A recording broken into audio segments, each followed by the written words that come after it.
Nepal is a small mountainous country about the size of the state of Arkansas in the United States. It is a landlocked country bordered by India and China. The capital of the country is Kathmandu. According to the United Nations, Nepal's population is about 30.5 million, and the major religions practiced are Hinduism and Buddhism. The country's first president, Mr. Ram Baran Yadav, came into power in July 2008, nearly 2 months after the Constituent Assembly voted to dissolve the 239-year-old monarchy. This newly transitioned democratic republic is home to Mount Everest, the tallest mountain in the world. Nepal is rich in culture, and the girls at Wesleyan College do a great job of introducing the rest of the world to their sensational cultures.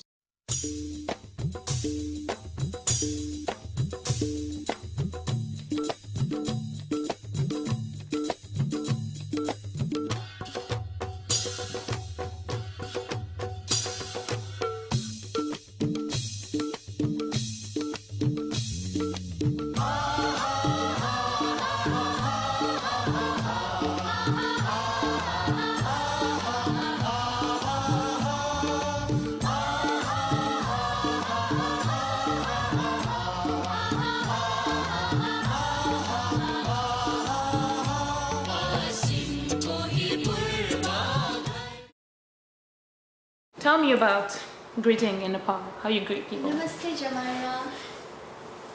हामीलाई यो मौका दिएकोमा हामी धेरै कृतज्ञ छौं. What does that mean? So she's saying hi to you, Jemima, and it's formal, and she's very thankful for you. Namaste is how we greet people who are older to us, older than us. And so if we are just friends, then we just say hi. We don't really use namaste to our friends. So like to our relatives and all, we say namaste, and that's how we greet. And what's up is basically ke cha, but we don't say what's up to our elders. Yeah. Okay. There is a formal tone. It's like a hierarchy in our grammar. We have kind of how do we say that? It's like a hierarchy. Yeah, just like in Spanish.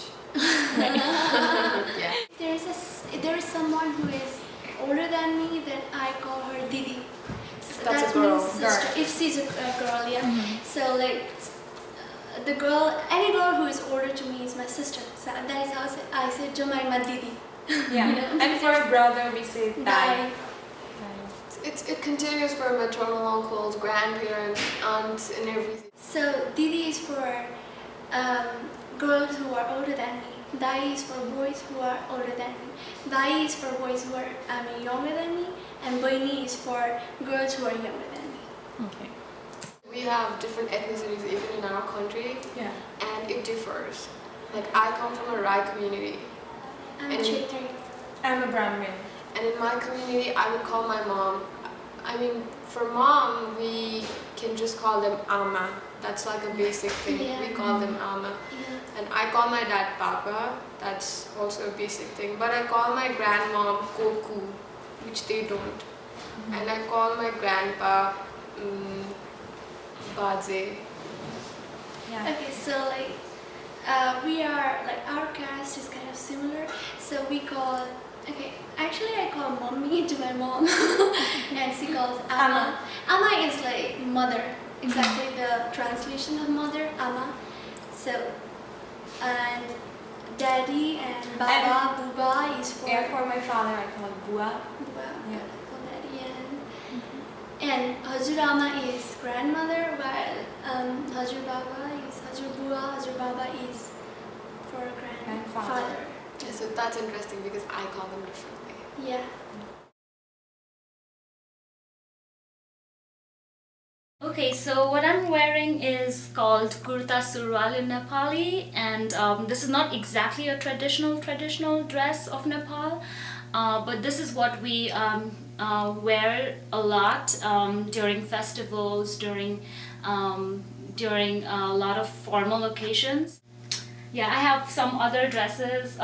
These are all of these are these both of these are kurta surals.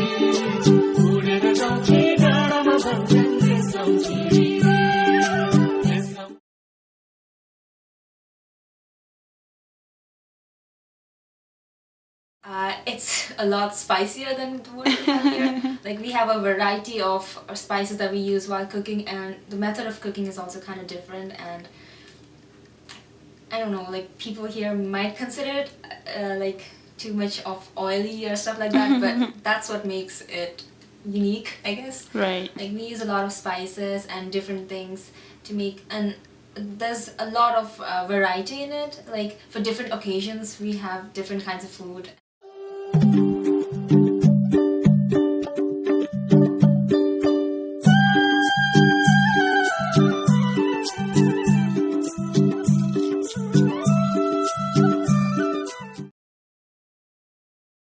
One of the things my mom did to maintain my belief in our culture and God was she sent these statues with me. This is a photo of Sai Baba. This is a statue of Lord Ganesh, and that's a kalash where we put water. My mom is a big believer of astrology and how in Hindu culture there are pundits who predict our future, looking at our birth date and yeah, stuff like that. And according to the pundits, they said that Lord Ganesh and Lord Sun is our Lord as well, are very important for me, for my success in future. So she sent me a Lord Ganesh so that I can pray to him. I can pray to him every day. And the kalash is I store water in it, and every morning before eating I offer water to Lord Sun, the Sun Lord, so that for my success. And she also sent me a small pendant which I usually wear it around my neck for my good luck and success. That reminds me of home, and that keeps me attached to my culture and tradition, and also reminds me of my mom.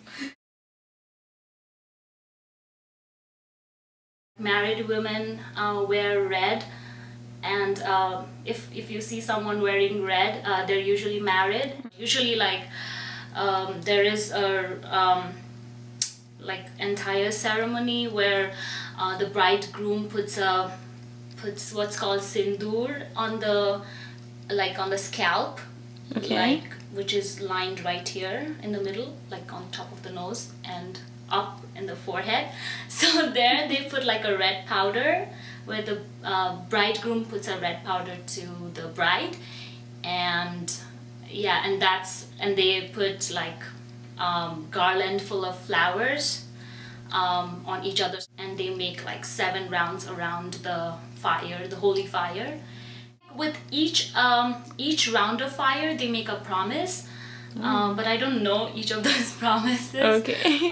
But yeah, like with each round, there is some kind of promise they make for each other.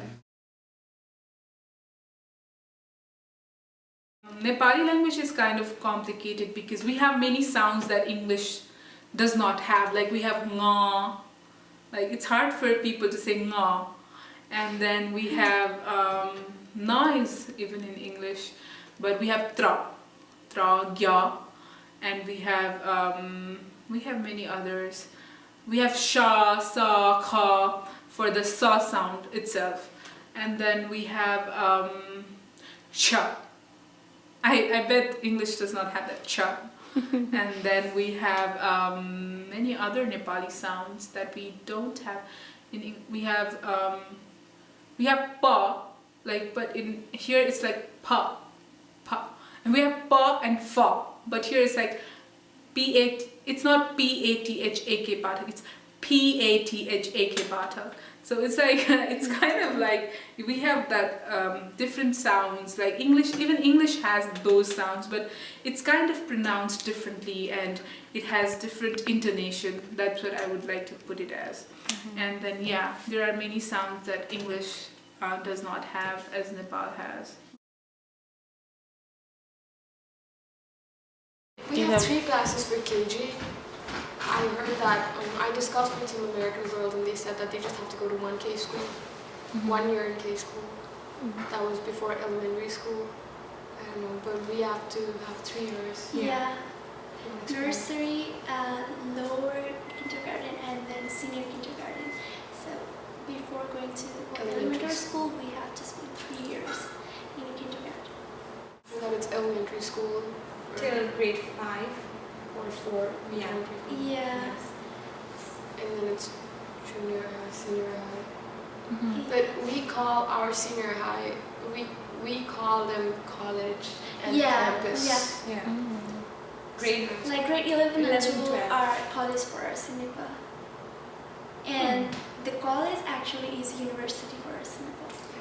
As a Nepali student, it is very popular in Nepal to come to the United States for further studies, especially undergrad and masters. And especially, I was very attracted by the liberal arts program because in our country, it is after high school, people are like focused to go in engineering or doctors, stuff like that. But here, you have the liberal arts program where you can explore.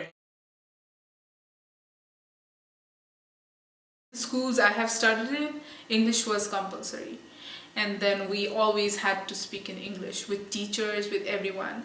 But I always found my way, and I used to talk in Nepali all the time. But then still, like, it helped in improving English a lot. And when we came here, it was kind of helpful that I had that communicating skill, because I was talking in English to everyone. Like, even like in Nepal, like just like Spanglish, we have Nepanglish. So like we mix in both Nepali and English, and then like we talk. For example, like if we are having a normal conversation, like even here, so we talk in Nepali, but there are so many English words inside it that we don't know so many Nepali words. Like we don't know a proper word for Nepali, but we know the word for English. So it's like we kind of mix in both the languages. And at home, like after my uncle got married and my aunt came, she kind of spoke English with me. So that helped me a lot. So sometimes what we would do is, me and my aunt, we would just talk in English. Even though like our English was not perfect, and we had like many mistakes while speaking. And that kind of helped me build my confidence, in English. If you look at the Nepali calendar, like each day there is a festival marked, like each day is some kind of festival. Wow. Like one or the other. And we are so used to having a lot of holidays. Okay, this holiday is coming up and this festival is coming up, so we are used to like celebrations most of the time, like most of the time in the year. Yeah. Talking about holidays, we used to have strikes. We call them Nepal buns, and we used to have that sometimes unexpected. During the insurgency period, yeah, and we used to be excited. Oh, tomorrow is holiday, and sometimes we wish, even here, I wish it was a bun so that we couldn't come back home. class. And then we would go to the bus stop, and then they'd be like, oh, there's a strike and the school is closed, and then we'd be like, yay, and then go back. Sometimes when we have a lot to do and when we don't have a holiday in here in the United States, we wish that. Yeah, there would be strikes. And But that never happened. On that note, I'm recalling the load shedding, Yeah. the electricity cutoff.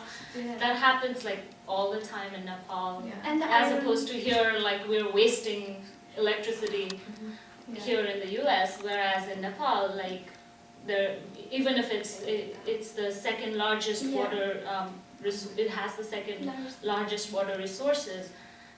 Even then, like we have power down, and in that time it's sometimes we take it as a time to enjoy and just sit and chit chat with I family. think on that note, it's like at least in my home, the power cuts used to be a time when we used to bond with each other.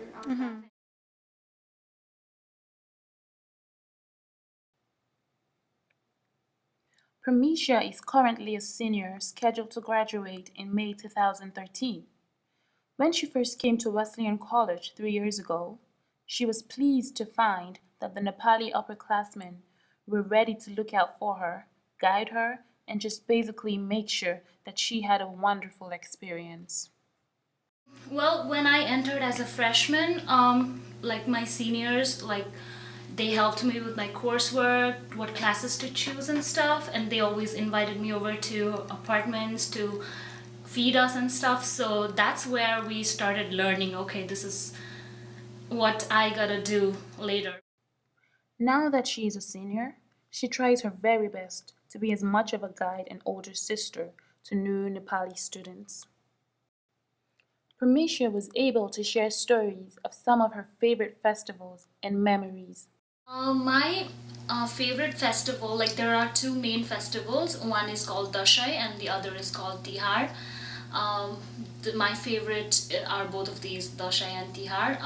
Usually in Dasai, it's a festival where all the family and relatives get bonded together. So if you're like, it's like a Christmas, like how you guys celebrate Christmas, it's like a main festival to us. Dasai is the main festival.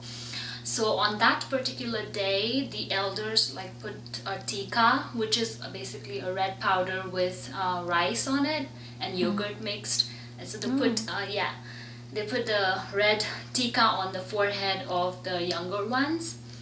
Yeah, so that's how it works. And they play cards and they like usually play on swings like made out of bamboos. Yeah, and they fly the kites. What's more exciting to me and memorable to me will always be memorable.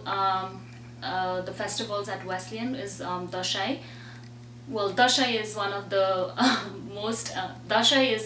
most memorable festivals for me at Wesleyan, especially because when I came here as a freshman, like we used to be the youngest ones, like Sabita and I used to be the youngest ones. So when we celebrated Dasai, all the elders used to put tika on our foreheads. And now, like slowly when I became sophomore, I had Nihit and Akriti and Moushumi and Swetcha to put tika on, like, cause they are younger ones to us. So slowly with junior, like when I was a junior, like Richa and Oja came in, and all the others, Sonali and Shivani came in. So yeah, we put tika to the, like, this crowd went on like growing. And as seniors, when I became a senior, my forehead was basically empty because I had no one held it to me. So yeah, I put tika to all of them, and that's what it feels great. Yeah, how it changed. And like when we took pictures, like we used to sit hierarchy wise, like in hierarchy in terms of age. So the freshmen used to sit on the floor while taking picture in Dasai, and then the sophomores, the juniors and seniors, and we started off from freshmen and now we're like on the top of the sofa when we take pictures. Honestly saying, I've never missed home except for days when I was sick, because I always have one or another person to go and talk to be with, to eat with, to do anything that I want to do. Every Nepali studying here in Western has always made me feel comfortable. I think the freshmen should be saying this now because they have experienced it recently, but then I think that's a mutual experience, right? We all have experienced that. Like, they really love us, and it's like a sisterhood bond that we share. So that's what helps the most. I used to talk to my sisters even when I was in Nepal, and I used to ask them about how Wesleyan is, and I got a lot of help from Ojashwidi, Richadi, Shivanidi. Even they told me about how the food are, what kind of clothes I need to bring. I got support right from when I was in Nepal. And so when I came here, from like choosing the subject to buying stuffs. Okay, I remember buying a washing liquid that was worth I guess $15 or something, and they told me you have to buy this because you can. This is good. As from the smallest of the things to like choosing subjects to eating good food, they have cared for us, and I really like that. Since we have a huge Nepali community over here as well, all of us gather together and then try to recreate what we do in Nepal by cooking our food, and then since our spices is kind of similar to that of India, we go to an Indian store nearby and then get them and then try replicating it, and then we're successful in doing it. Okay. And, yeah, we cook our variety of food and enjoy our festivals here. So it's really nice to have people around to celebrate it. Here, there are a lot of Nepali students which helped me a lot. The first people I saw in this college were Nepali maybe, and yeah, we cook food, we celebrate festivals, they help me with my studies, they guide me about the professors and what things I should do and what I shouldn't as an international student. We definitely have a very nice community, very nice group of elder sisters. We call them didis, and they're very helpful. And yeah, especially the festivals thing, although I miss it back home, enjoying celebrating back home, I had new experiences here too. Cooking and stuff, and especially during Teej, we celebrated some months back, and Teej is a festival which is celebrated only by a specific ethnic group, and I'm not from that ethnic group, so I never got to celebrate it back at home. But here, because majority of the Nepali girls are from that ethnic group which celebrate Teej, we came together for them, and I got to celebrate it as well. So I had a new experience of celebrating Teej, and it was fun, and yeah, so I learned something new about my own culture here in America, so that was pretty amazing.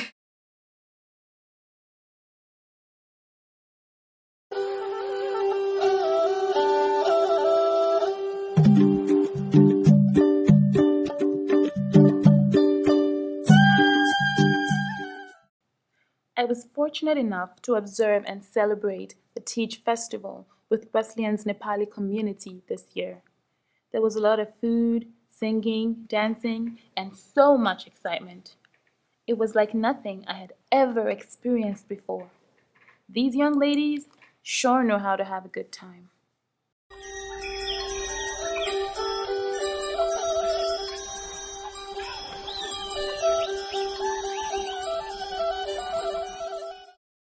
As you know, Nepal is a country where majority of people are Hindu. Hindu is a religion actually. So we have this festival called Teej, which is in fact a major festival of Hindu people. A religious significance is that we have a Hindu god, and his name is Shiva. He's in fact the supreme god. So there was a goddess whose name is Parvati, and she was observing a fast so that she could get Shiva as her husband. And so she took a fast on the day of Teej, and her wish was fulfilled. So since then we have been celebrating this festival. So unmarried girls like us, we observe fast so that we can get A desirable husband, a good husband. Basically, it's like mainly about wishing to get a good husband, and like married women, they observe this fast so that for the success, prosperity, and the longevity of their husbands. We celebrate this festival for 3 days actually. The first day we we eat different types of food, and we cook a lot, and we celebrate that in the evening. We cook a lot of food, and we eat it during the midnight. Yeah, till midnight. Yeah. Till midnight. Basically, it's about sharing and eating food and so on. And yeah, dancing and all. Yeah, and so on that feast, like on the evening after, we eat a lot, and till midnight we eat, and after midnight the day of Teej starts. So that's when we start observing fast.